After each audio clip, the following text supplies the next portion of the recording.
जफर साहब, पूरे ये चैनल कन्विंस अब करने में लगे दरअसल रहते ये हैं कि पूरा ट्रेंड लोगों के जो भलाई है की ये विपक्ष पकड़ने लगा और ये सच भी साबित होने लगा कि विपक्ष कहता दिखाई दे रहा था इधर चुनाव खत्म होंगे उधर दाम बढ़ेंगे, और दाम भी बढ़े कितने, 5 गुना। पिछली बार 200 रुपए के आसपास बढ़ा था, 195 रुपए कमर्शियल सिलेंडर पर, और ये सीधे स्काई रॉकेटेड 993 रुपए एक कमर्शियल सिलेंडर पर। देखिए गरिमा जी, दो तीन बहुत अहम बातें समझना पड़ेगा। देश की अर्थव्यवस्था चलाने के लिए देश में रिसोर्सेज जो है उसको सरकार को चाहिए, वेलफेयर स्कीम, गरीबों के लिए वेलफेयर स्कीम चलाने के लिए, देश को आगे बढ़ाने के लिए रिसोर्सेज तो चाहिए। आप एक मजबूत अर्थव्यवस्था रखना चाहते हैं उस समय में नहीं जहां फिस्कल डेफिसिट आसमान छू रहा है या फिर इन्फ्लेशन जो है डबल डिजिट में है, उस तरह की चरमराती अर्थव्यवस्था रखना है तो यूपीए समय को याद कर लीजिए, जहां पॉलिसी पैरालिसिस से लेके चरमराती अर्थव्यवस्था थे। दुनिया कहते थे कि यहाँ सिर्फ स्कैम और स्कैमस्टर रहते हैं, यहाँ तो कोई अर्थव्यवस्था नाम की चीज ही नहीं है। तो एक वो समय था, और एक आज दुनिया का जो कॉन्फिडेंस है भारत के प्रति है, इसलिए कि यहाँ पर जो भी डिसीजन लेते हैं वो देश हित में, देशवासियों के हित में, देश को मजबूत बनाने वाले जो पॉलिसी डिसीजन लेते हैं। अब जब आप बात कर रहे हैं तो हमने, आप सही कहा, आपने अपने ओपनिंग रिमार्क्स में कहा कि हमने डीजल पे, पेट्रोल पे excise duty during the war, जब पूरी दुनिया में सप्लाई चेन डिसरप्शन की वजह से ऑयल सप्लाई जो है, क्रूड सप्लाई में डिसरप्शन आया, तो पूरी दुनिया में जो है प्राइसेस पेट्रोल के बढ़े। जब पंप पे जाए तो वहां सब जगह बढ़े। आप देखिए जितना भी इमर्जिंग इकोनॉमीज है सब में प्राइस बढ़े। क्या ब्राजील ने नहीं बढ़ाया? क्या अपने साउथ अफ्रीका ने नहीं बढ़ाया? क्या टर्की ने नहीं बढ़ाया? सभी इमर्जिंग इकोनॉमीज ने बढ़ाया, लेकिन भारत ने नहीं बढ़ाया बल्कि राहत दी।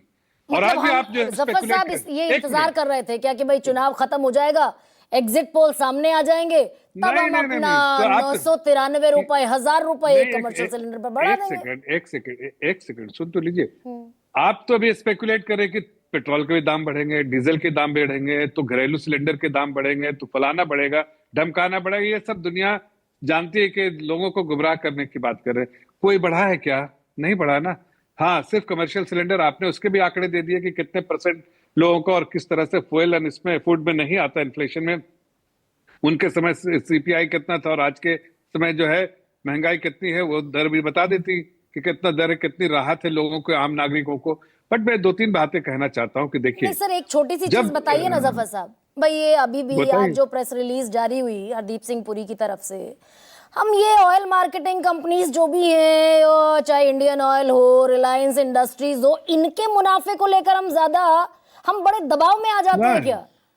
ना कि काय को दबाव ये फर्जीवाड़ा जो चल रहा है कि 2400 करोड़ रुपए का रोज नुकसान है ऑयल मार्केटिंग कंपनीज को, इसलिए दाम बढ़ाना पड़ेगा, और क्योंकि वेस्ट एशिया में डिस्टर्बेंस है इसलिए दाम बढ़ाना पड़ेगा, विच इज एब्सोल्यूट फॉल्स। देखिए ऐसा है, उन्होंने कहा बहुत कैलिब्रेटेड अप्रोच है सरकार का, बैलेंस्ड अप्रोच है। ऐसा नहीं कि अब्रप्टली कहीं दाम बढ़ा दिया, और ना तो ऑयल कंपनीज को भी ध्यान रखते हुए, कंज्यूमर का भी ध्यान रखते हुए। सरकार के प्रेस रिलीज में अभी आप हरदीप पुरी से आपको सुनवा रही थी, उन्होंने बहुत साफ लफ्जों में कहा कि देखो ऐसा है कि हमने बहुत सारी चीजों पे, किसी चीज पे भी नहीं बढ़ाया। कमर्शियल सिलेंडर पे बढ़ाया, ठीक है बढ़ाया, उस पे जो 16% जो उसके उपभोक्ता है उनपे थोड़ा सा असर पड़ेगा, लेकिन घरेलू सिलेंडर में जो सबसे ज्यादा जिनकी उपयोग होता है उस पर नहीं बढ़ाया। नहीं सर, एक बात बताइए ना सर, एक बात जफर साहब, भाई अगर पूरा औसत साल जो है, साल में क्रूड ऑयल का दाम पिछले 4 साल का सबसे कम रहा कोविड के बाद से, तो दाम बढ़ाने की नौबत क्यों आ गई? फिर तो समझ में आता, भाई क्रूड ऑयल तो महंगा हुआ नहीं ड्यूरिंग दिस ईयर 2025 से 26 में, $71 पर बैरल रहा, 4 साल का सबसे कम। अभी कहां बढ़ा रहे हैं? अभी कहां बढ़ा है? नहीं, कमर्शियल पर क्यों बढ़ा दिया फिर? नहीं ठीक है, कुछ तो बढ़ेगा ना भाई। फिस्कल डेफिसिट को भी तो कंट्रोल में रखना है। एक आम नागरिक की जो सुविधा का जो वेलफेयर स्कीम चलता है, क्या उसको बंद कर दिया जाए?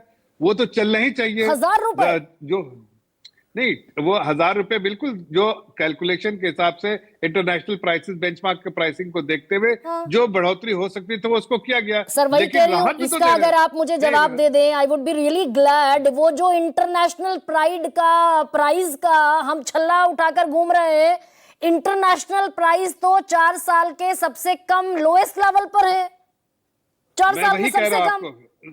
मैं वही कह रहा हूं आपसे कि क्या हमने पेट्रोल के प्राइसेस बढ़ाए हैं? नहीं बढ़ाए ना। तो आप स्पेकुलेट क्यों कर रही है? क्या डीजल के प्राइस बढ़ाए हमने? नहीं बढ़ाए हैं। तो क्यों स्पेकुलेट कर रहे हैं? तो ये आप समय का 993 रुपए जो बढ़ा दिए, इस पर तो पूछा अरे भाई जाएगा कुछ ना तो सर सवाल। नहीं नहीं बिल्कुल। एक देखिए, बहुत सारे वर्टिकल्स है, उसमें एक वर्टिकल्स का दाम बढ़ा है, बट बाकी सारे जो है आम नागरिक को जिसके पॉकेट में उससे असर पड़ता है उसको हमने ध्यान रखा है कि पेट्रोल डीजल के दाम डायरेक्ट जो इम्पैक्ट होते हैं, जो सीपीआई में भी और जिससे आपके ट्रांसपोर्टेशन कॉस्ट बढ़ती है, हर चीज की कॉस्ट बढ़ती है, उसको हमने ध्यान नहीं, रखा है कि आप उसपे ये थोड़ा नहीं। सा इसको बहुत हल्के अंदाज में हम ले रहे हैं क्या कि अगर कमर्शियल सिलेंडर बढ़ गया तो चलिए 16% पर इंपैक्ट पड़ेगा, होटल्स बंद होंगे, रेस्टोरेंट बंद होते पिछली दफा कोई अभी बंद नहीं 1.5 होगा। महीना पहले बंद होते दिखाई दिए। ये मजदूर वो जहाँ आप खाना खाते हैं रेडी पर, पटरी पर, 10 रुपए का पराठा नहीं, 20 का हो गया, चाय 10 रुपए ऐसा की नहीं, 20-25 रुपए में बिकती दिखाई दी। ऐसा है गरिमा जी। देखिए, ऐसा नहीं कि इनके समय में नहीं बढ़ा था। 2012 की बात याद कर लीजिए, क्या उन्होंने नहीं बढ़ाया था? सिलेंडर पे दाम बढ़ाया था कि नहीं? तो हर समय पे हालात जैसे रहते हैं उसके हिसाब से सरकार जो है फैसले लेती है। अच्छा, लेकिन हालात सरकार जैसे की रहते ये हैं, सब ठीक है, हालात जैसे संवेदनशील रहते हैं। एक सरकार है, वाजपेयी, एक सेकंड लास्ट में, हाँ कहिए ना सर। संवेदनशील सरकार है, इसलिए जनता के हितों में ध्यान रख के, जनता के हितों की पॉकेट का ध्यान रख के ठीक। कम से कम इम्पैक्ट, कम से मिनिमम इम्पैक्ट के साथ जो फैसला होता है वो सरकार लेती है। आदरणीय प्रधानमंत्री जी की प्राथमिकता जनता है, ये जनता की, ठीक है सर, एक